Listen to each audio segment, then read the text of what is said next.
But the only reason it had value because a very powerful person said it has value. And there was nothing that kind of created a base for that value. If you wanted to trade the paper currency of the Mongols or the Han Dynasty to the paper currency of, let's say, or gold coins of the Venetians those days, there is no systematic way of doing that. Sure, there was a market, but depending upon people's confidence in the issue of the paper currency, those exchange rates changed.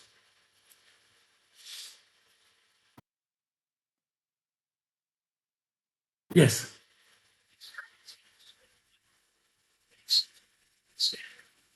No, it was fiat. Yeah, Kubla Khan said, this is our currency. And they had people who kind of controlled the prices to the extent they could. Obviously, it was a vast empire.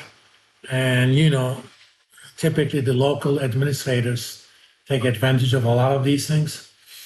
And so it wasn't necessarily a credible system.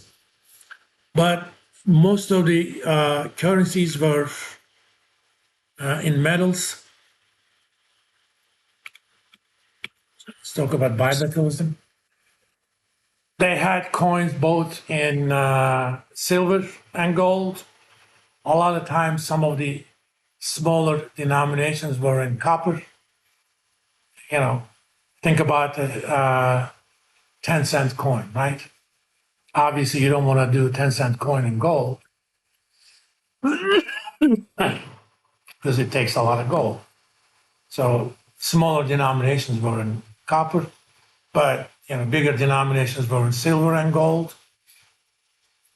And in many cases, both of these were issued at the same time.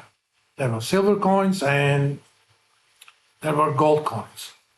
Since silver is a little bit more abundant, relatively speaking, silver was, especially early on, was used a lot more. For example, do you guys know the word for money in Welsh? It's Arian. What is Arian means?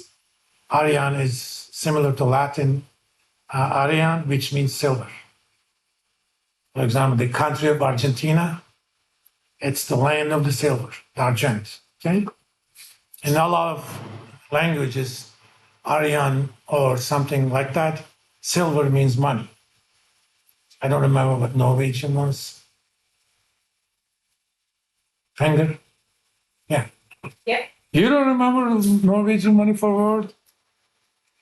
Finger? But it doesn't mean silver. It just means money. But some others had gold. For example, Venetians had gold. Even in Roman times, you had silver coins, gold coins. And one thing about silver and gold, typically kind of only one of them circulated because the relative value of those changed over time. The one that is more abundant is not a good means for store of value. So relatively speaking, if a gold is more valuable than silver, you want to use that as a means of storage, right? That means you're going to use the silver as a means of payment. That's called the Gresham's law. Yes. I absolutely love questions. I hate it when students don't ask questions. And I have one law. There's only one stupid question in this class. The one you didn't ask. I'll take that then. Oh, there's actually a 1.5. The other one is if you didn't come to class and you asked, did we cover something important? But at this level, I don't expect that. Go ahead. So, if you're talking about gold and silver, that reminds me of the Romans, they had denarii. Yeah, they had denarii. I remember whenever we were learning about it in high school, they talked about how they had to eventually base the currency, Mhm. like as wars happened or as silver gold ran out. Yeah, that's Is called the that- devaluation of the Yeah. currency. Oh, so that Oh, it's the same thing. lessen value. of Yeah. the coins. They reduce the silver content or gold content, whatever metal they use.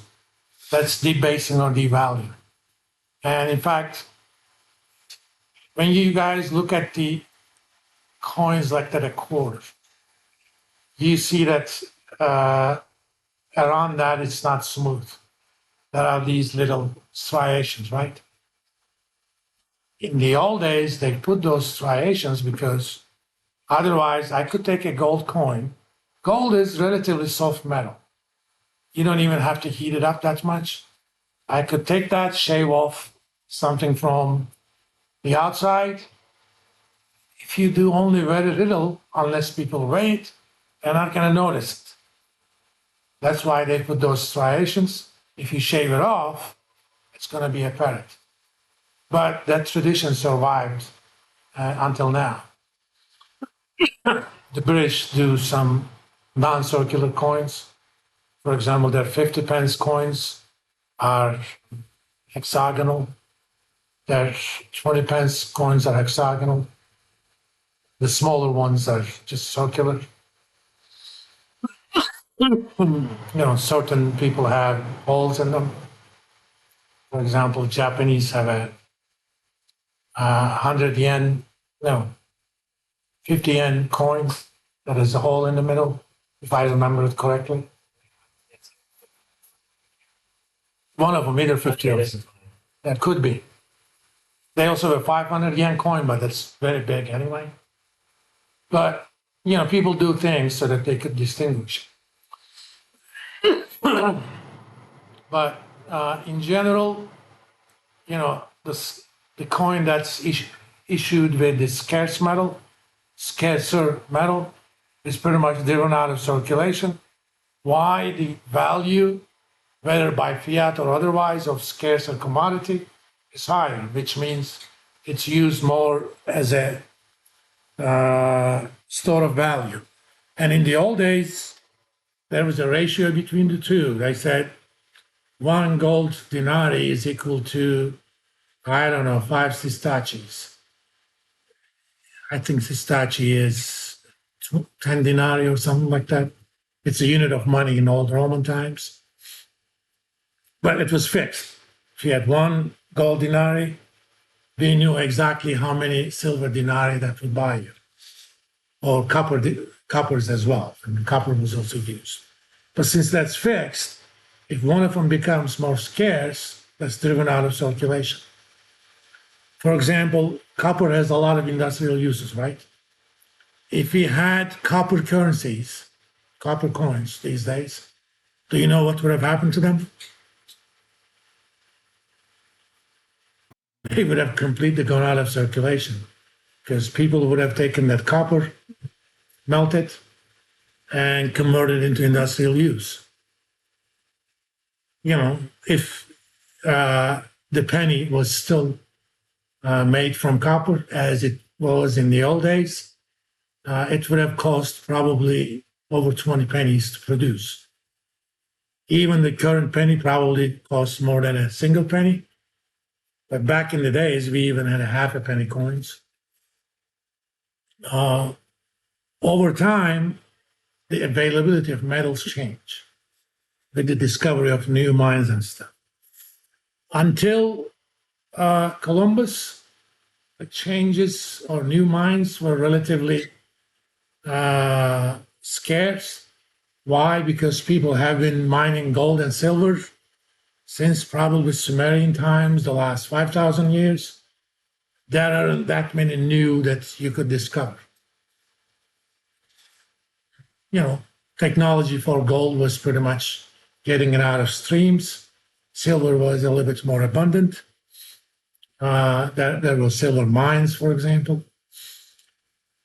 I shouldn't say discovery, but the Europeans finding out that there is another continent out there, the Americas, changed things. They came in first, they saw the Aztecs, these guys had a lot of gold, but very quickly the conquistadors discovered that there was a country called Argentina. It is called Argentina, the land of the silver, because there were huge silver deposits. That meant Spanish brought all that silver in. Suddenly, silver was so abundant. Of course, that brought a lot of wealth to the Spanish and power, which they completely, wasted. If the British had discovered Argentina, I think the whole world would be speaking English by now. They would have made so much use of that money. But the Spanish have not. And suddenly, you don't have gold coins around them. So silver is so abundant.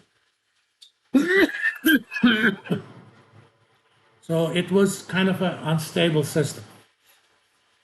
That kind of lasted until about 1875, especially with the invent of the actual fiat money, the paper currencies. Originally, banks authorized by governments issued the currencies. There was no Central Bank of America, which we call the Federal Reserve these days. It wasn't created until 1914. And there were banks that issued paper currency. The only reason it had value because government said it had value. When the Civil War started, the Confederate government issued their own dollars, the so-called Confederate dollars. And it had value only in southern states and only in some of them.